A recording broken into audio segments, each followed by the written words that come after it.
Salut, c'est Trado, je suis content de vous retrouver pour la mise à jour de l'analyse technique du CAC 40 au programme un backtest, la mise à jour des stratégies, l'analyse de la séance d'hier, la préparation de la séance de trading de lundi, je vous retrouve juste après ça. Et vous ne rêvez pas, c'est encore une baisse de 0,76% cette fois qui nous amène à caresser le support majeur des 5463, 5343 sans le toucher, ce qui n'est pas forcément une bonne nouvelle. Et les raisons de cette baisse sont à chercher dans des nouvelles qui sont mi-figue, mi-raisin, mais dans un contexte où on a quand même avalé en l'espace d'une poignée de jours, eh bien, on va le refaire ensemble. Hein, regardez, c'était le 30 octobre, on avait pris, on en a beaucoup parlé, 24% en voilà, une poignée de semaines. Il est normal que les intervenants en veuillent peut-être un peu davantage que simplement du mi-figue, mi-raisin.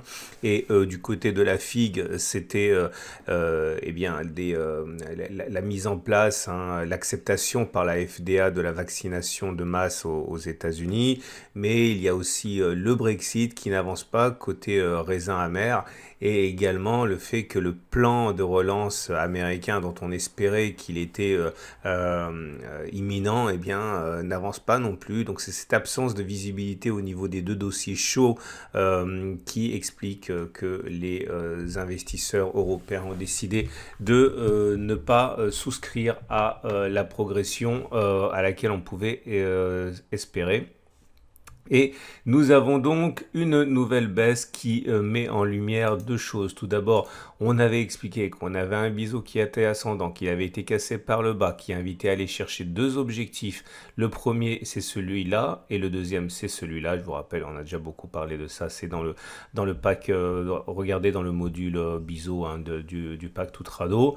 Et on l'a pas touché, hein. Il manque quelques points. Rien ne garantit qu'il le sera d'ailleurs, hein, mais on l'a pas touché. Et la deuxième chose, on en avait déjà parlé, hein, le Turtle Soup, le modèle Turtle Soup qui a invité à prévoir une baisse. Bon, vous voyez, la baisse a eu lieu. Donc c'est bien que ces exemples en temps réel fonctionnent car ça vous montre quand même la puissance de l'analyse technique. Hein. J'insiste parce que vous n'imaginez pas un nombre de fois où je reçois des messages par rapport à ça me disant mais regarde, j'ai trouvé un exemple où ça ne fonctionne pas. Oui, bien sûr, il y a toujours des exemples où ça ne fonctionne pas. Et si vous cherchez le Graal, eh bien vous risquez de le chercher longtemps. Il n'y a rien qui fonctionne tout le temps. Votre job, c'est de trouver des choses qui fonctionnent en général ou alors qui fonctionnent pas en général, mais qui rapportent beaucoup plus quand elles fonctionnent que elles ne vous coûtent quand ça fonctionne pas. Ok, c'est ça l'analyse technique, c'est ça le trading. Et là, en l'occurrence, c'est pas mal, ça a fonctionné. Et nous avons ici un chandelier japonais, on va dire plutôt négatif car il est rouge, donc on clôture plus bas que l'on a ouvert, mais c'est mitigé par une longue mèche basse qui nous montre que les plus bas ont été rachetés. Et méfiez-vous de ces bougies-là, regardez, hein, que ce soit le 10 décembre, le 8 décembre, le 7 décembre, etc. On a systématiquement des mèches basses plus longues que les mèches hautes et ça montre qu'il y a des intérêts acheteurs, hein, c'est-à-dire qu'il y en a qui profitent des attaques pour accumuler. Et n'oubliez pas que les fonds, les gros, les hedge funds, etc., très souvent ne peuvent pas entrer comme vous et moi, ils sont trop lourds, ils sont trop gros, ils doivent accumuler petit à petit et accumuler sur des baisses comme ça peut vouloir dire que les gros se préparent à une nouvelle impulsion haussière et ils accumulent maintenant, on verra. Ce qui ne veut pas dire non plus que ça ne baissera pas davantage, ce qui est d'ailleurs mon souhait, puisque moi je vous rappelle, je vais rentrer un petit peu plus bas, mais j'en reparlerai un petit peu plus tard. Utilisons les Fibonacci et on a une très bonne illustration des retracements. Donc si vous prenez toute la jambe de hausse qu'il y a eu entre le 13 novembre et le 27 novembre, vous constatez qu'on a rebondi sur les 50% de Fibonacci ici. Ok, c'est pas magique, encore une fois, c'est pas parce qu'il y a marqué 50 que ça rebondit, c'est parce que les traders agissent de manière moutonnière et ils ont tendance à rentrer sur un niveau de Fibonacci. Donc voilà, ça veut dire simplement qu'il y en a qui ont acheté ici.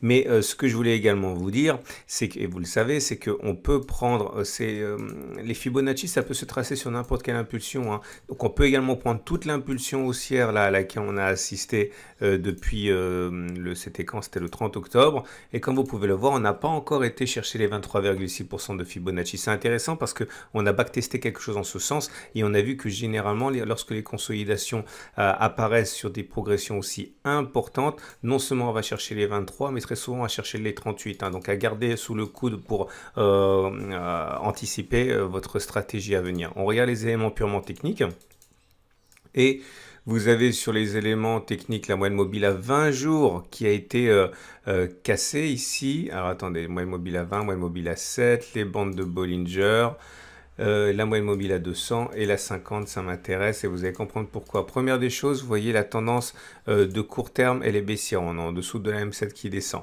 La tendance générale est neutre, on est en dessous de la M20 qui monte. Par contre, on a toujours une tendance de fond haussière avec les cours au-dessus de la M50 et la M200 qui est ascendante également. Ça veut dire que en théorie, la plupart des intervenants, et en particulier les gros, cherchent des points d'entrée pour profiter de la fin de consolidation. Alors, est-ce qu'on va faire ça ? Est-ce qu'on va faire ça? Est-ce qu'on va faire ça même? On n'en sait rien. Ou peut-être même que c'est fini. Peut-être qu'on verra plus jamais les plus hauts et qu'on va tous s'effondrer. J'en sais rien. Mais ce qui est sûr, c'est que stratégiquement, il y a plus de chances pour que les traders expérimentés cherchent à se mettre dans le sens du mouvement long haussier que dans le mouvement baissier. Également au niveau des bandes de Bollinger, à remarquer la contraction des bandes de Bollinger qui montre la baisse de la volatilité et ce qui va nous amener au backtest du jour qui a cherché du côté des données hebdomadaires. Alors vous remontez d'une unité de temps et je vais vous montrer quelque chose. Et il faut savoir que vous êtes beaucoup, d'ailleurs, merci à me suivre alors que vous ne suivez pas le CAC 40 mais uniquement les actions. Et bien sûr, ce backtest fonctionne également sur beaucoup d'actions, je vous invite à le regarder. Voilà ce qu'on va backtester. Donc il s'agit de se mettre en données hebdomadaires, c'est-à-dire que chaque bougie correspond à une semaine de cotation. On va avoir besoin de la bande de Bollinger et on va avoir besoin de la moyenne mobile à 7 semaines. Ok, regardez ce qui se passe ici. Vous avez une succession de bougies qui terminent au-dessus de la Bollinger supérieure. Et finalement, à un moment, il y a une réintégration. C'est le cas de ce qui se produit cette semaine. Le backtest du jour va consister à regarder ce qui se passe lorsque l'on est sorti des bandes de Bollinger, que l'on a clôturé au-dessus des bandes de Bollinger et que l'on clôture à nouveau à l'intérieur des bandes de Bollinger entre la supérieure et l'inférieure. Et le pari qui est ici le mien, c'est que on va aller plus souvent chercher la M7 plutôt que clôturer au-dessus de la plus haute des bougies. Clairement, il y a plus de chances que l'on vienne toucher ce niveau plutôt que l'on clôture au-dessus de ce niveau. Alors, je rappelle que ce qui suit est donné à titre purement informatif et pédagogique, mais je vous invite vraiment à regarder si cela vous intéresse, ce que ça peut donner avec un backtest un peu plus important. Alors voilà, première occurrence, elle est là. Et c'est un succès, comme vous pouvez le voir. On a clôturé au-dessus des bandes de Bollinger, 2 fois même. On a réintégré les bandes de Bollinger. Et est-ce qu'on a clôturé au-dessus du plus haut ou est-ce qu'on est allé chercher la M7 d'abord? On est allé chercher la M7 d'abord. Okay. Un autre exemple ici, qui est un succès également. On est sorti, clôture au-dessus des bandes de Bollinger, réintégré les bandes de Bollinger. On est allé chercher la M7. Ça fait 2 succès. Un troisième succès ici, toujours sur le même modèle. On clôture hors des bandes de Bollinger, on réintègre les bandes de Bollinger, on va chercher la M7. Et encore un succès ici, ok, clôture hors Bollinger, réintégration des bandes de Bollinger, on va chercher la M7. Bon, allez, maintenant on va aller plus vite. Ah, premier échec, on va le développer quand même, regardez ici. Clôture hors Bollinger, réintégration des bandes de Bollinger, mais on a clôturé au-dessus de la plus haute des bougies avant d'aller chercher la M7, donc c'est un échec, voilà. On continue, un succès, un échec, un succès, un échec, un succès, 2 succès, un échec, encore un échec, 2 succès, un échec, 3 succès, un échec, un succès, 2 succès, un échec, succès, échec, succès, et je crois que ça va bientôt être bon, succès encore, échec, 2 succès. Et ça y est, c'est bon, on a nos 30 occurrences. Et au regard de ces 30 occurrences, on a 21 succès et 9 échecs. Autrement dit, 70% de réussite de ce backtest. Et je vous invite à regarder par exemple Atari. je parle d'Atari au hasard complètement, mais parce que je l'avais sous les yeux et que ça m'intéressait à un moment. Vous voyez, pareil, en données hebdomadaires, on sort des bandes de Bollinger, on retourne dans les bandes de Bollinger, paf, retour sur la M7. Ou encore Sartorius que j'avais un temps en portefeuille.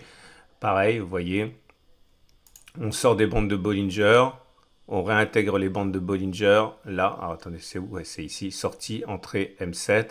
Ou encore ici, sortie, réintégration, M7, sortie, réintégration, M7, voilà. Donc pensez à regarder sur vos actions et ça vous permettra d'avoir une idée de ce que pourrait faire votre action. Est-ce que ça veut dire du coup que vous devriez sur le CAC 40 spéculer à la baisse en visant la M7, en pariant sur le fait que clairement on ira chercher la M7 à moins 3% avant que de clôturer au-dessus de la précédente oui, que de clôturer au-dessus de la prochaine bougie, précédente bougie? Non, on ne peut pas faire ça parce que vous ne savez pas à quel moment vous rentrez, à quel moment vous sortez, à quel moment vous prenez vos profits, à quel moment vous prenez vos pertes.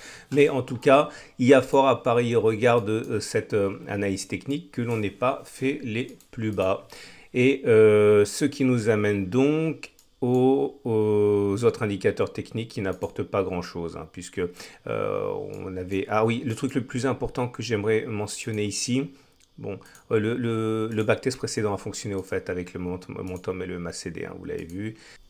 Et comme vous pouvez le voir, dans ce cas, on avait une divergence haussière cachée. C'est-à-dire, vous voyez, le momentum avait fait des plus bas, pendant que les cours, eux, n'avaient pas fait de plus bas. Ok, ça faisait ça pour les cours et ça pour le momentum, pour le RSI. Et ça s'appelle, et j'ai ma langue qui a fourché, hein, c'est une divergence haussière cachée. Et vous avez expliqué, il fallait attendre que ça s'active. Pour l'instant, ce n'était pas activé, ça peut toujours s'invalider. Vous voyez, ça s'est invalidé puisque maintenant, on a des plus bas sur le RSI et on a également des plus bas en clôture sur les cours. Donc, voilà, la divergence haussière cachée a disparu. Bon, c'est un petit peu compliqué, c'est un des signaux les plus puissants que je connaisse. Vous pouvez vous reporter au module sur les indicateurs techniques, pour ceux qui l'ont. Et donc, du coup, ça nous amène, pour terminer, à l'Ishimoku. Et l'Ishimoku nous donne des éléments plutôt encourageants, puisque, comme vous allez pouvoir le voir, on a toujours le nuage qui est ascendant, la Kijun qui est ascendante. Par contre, la Tenkan est descendante. Donc, ça veut dire que la tendance de fond est haussière, la tendance générale est haussière. Par contre, la tendance de court terme est baissière. On est en dessous de la Tenkan qui descend. Il faut savoir que les traders Ishimoku aiment bien rentrer sur la Kijun. Donc, on va laisser tranquillement les choses se décanter tout en sachant encore une fois que c'est un point qui va intéresser les traders. Et puis pour terminer, tout naturellement, on a les trades du jour. Alors, comment peut-on trader tout cela? Si vous êtes haussier sur le fond, comme moi, eh bien vous avez plusieurs solutions. Vous pouvez acheter dès maintenant, ok. Enfin, dès maintenant, c'est pas très sage. Je pense qu'il vaut mieux attendre un contact avec le support journalier, acheter au contact du support journalier, mettre un stop en dessous du support journalier, mettons à aller 3%, 3,3%. Et là, si vous visez un objectif au moins de 3,3% pour avoir un ratio gain-risque, pour avoir les coudées franches jusqu'à une résistance, c'est pas bon parce que vous voyez, vous avez votre première résistance qui est à 2,4%, donc c'est pas valable. C'est pour ça qu'à titre personnel, je l'ai déjà dit plusieurs fois, j'attends que l'on vienne chercher le bas du support journalier. Pour une raison assez simple, c'est que ça me permettra de mettre un achat sur les 23,6% de Fibonacci. Et bon, je pense pas qu'on ira de toute manière lundi, donc il n'y a pas d'urgence, mais je vous remontre simplement ma stratégie. Je vais rentrer ici, si je peux. Je vais mettre mon stop loss parce qu'on a vu qu'il était fréquent qu'on aille chercher 38,2% de Fibonacci. Donc si j'achète ici, que je mets un stop sous les 38,2, ça fait 4%. Avec un objectif qui est d'aller chercher la prochaine résistance journalière. On est supérieur à 4,5, donc on a un ratio gain-risque supérieur à 1. Donc ça c'est bon. Si vous avez un biais qui est baissier, par contre, vous pouvez avoir intérêt à shorter les données hebdomadaires, comme j'ai dit, puisque vous avez vu que c'était qu'on risquait de descendre. Donc je reviens sur les données hebdomadaires. Voilà, l'idée c'est que vous ne voulez pas clôturer au-dessus du précédent sommet. Donc l'objectif c'est d'aller chercher la M7. Enfin, attention parce que la M7 elle monte, donc le profit potentiel baisse. allez, on va dire qu'on va chercher les 2,4%. Si vous mettez un stop à 2,3% au-dessus, voilà, vous avez un ratio gain-risque supérieur à 1. Et si c'est une accélération baissière rapide, vous aurez un ratio gain-risque qui sera même bien meilleur, hein. Voilà ce qu'on peut faire. Je vous invite donc à faire 3 choses si vous le voulez. 1. Je rappelle, parce qu'on me pose souvent la question, que si vous décidez de vous procurer ma formation par le biais du pack du compte personnel de formation que vous avez si vous êtes salarié, non, votre employeur n'a pas à être informé. L'employeur doit être informé si vous décidez d'étudier et de vous procurer mon pack et d'étudier sur le temps de travail. Mais si vous le faites sur votre temps libre, ça ne regarde que vous et vous n'avez pas à avoir ni l'autorisation ni à informer votre employeur. Donc tout ça, c'est si vous désirez financer votre formation par le compte personnel de formation. Voilà, à la fin, vous retrouverez de cette vidéo les autres analyses techniques, notamment l'or et l'analyse de moyen terme qui pourrait également vous intéresser. Voilà, je vous dis à tout à l'heure pour d'autres analyses techniques.